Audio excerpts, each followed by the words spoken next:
लक्ष्मीनिवास या मालिकेच्या आजच्या भागामध्ये आपल्याला असं बघायला मिळतं की जान्हवी आणि विश्वा समोरासमोर येतात. जयंत विश्वाची ओळख करून देतो, परंतु विश्वा जान्हवीला ओळख दाखवत नाही आणि मग जान्हवीसुद्धा त्याला ओळख न दाखवता त्यांनी फॉर्मलच बोलतात आणि तिथून विश्वा जड अंतकरणाने निघून जातो. इकडं पूर्वी देवयाईसमोर मान्य करते की मी सिद्धूच्या प्रेमामध्ये पडलेले आहे, तर मला आता सिद्धूशी लग्न करायचं आहे आणि आजच्या दिवशी मला हे सर्व सिद्धूला सांगायचं आहे. इकडे सिद्धूने भावनाच्या गळ्यामध्ये मंगळसूत्र घातलेलं असतं आणि हे पाहून भावना प्रचंड हादरलेली असते.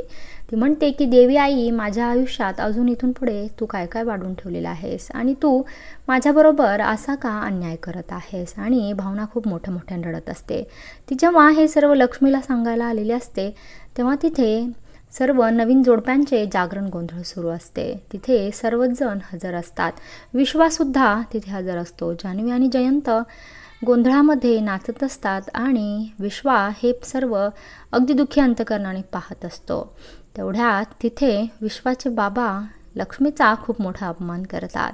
ते म्हणतात की तुझ्या ह्या भिकारड्या श्रीनिवासची दिवसाची कमाई 1000 रुपये आहे आणि हा भिकारडा तुमच्यासाठी घर कसं काय बांधणार आहे आणि ह्याची तर नोकरीसुद्धा गेलेली आहे. त्यानंतर लक्ष्मी म्हणते की नोकरी गेलेली असतानासुद्धा ते घरी न बसता ते आम्हाला कष्टाने जगवत आहेत आणि काही ना काही काम करत आहेत. त्यांना मी सुद्धा साथ देत आहे आणि मी काम करून आम्ही दोघं लवकरच घर बांधणार आहोत. हा सर्व प्रकार जान्हवी, भावना यांना काहीही यातलं समजत नाही. विश्वा तर हे सर्व पाहून चाट पडलेला असतो. विश्वाला आता कळालेलं आहे की लक्ष्मी ही आपली आत्या आहे आणि जान्हवी ही आपल्या आत्याचीच मुलगी आहे. ते आता विश्वा बाबांना कसं समजावणार हे येणाऱ्या भागामध्ये आपल्याला समजेल.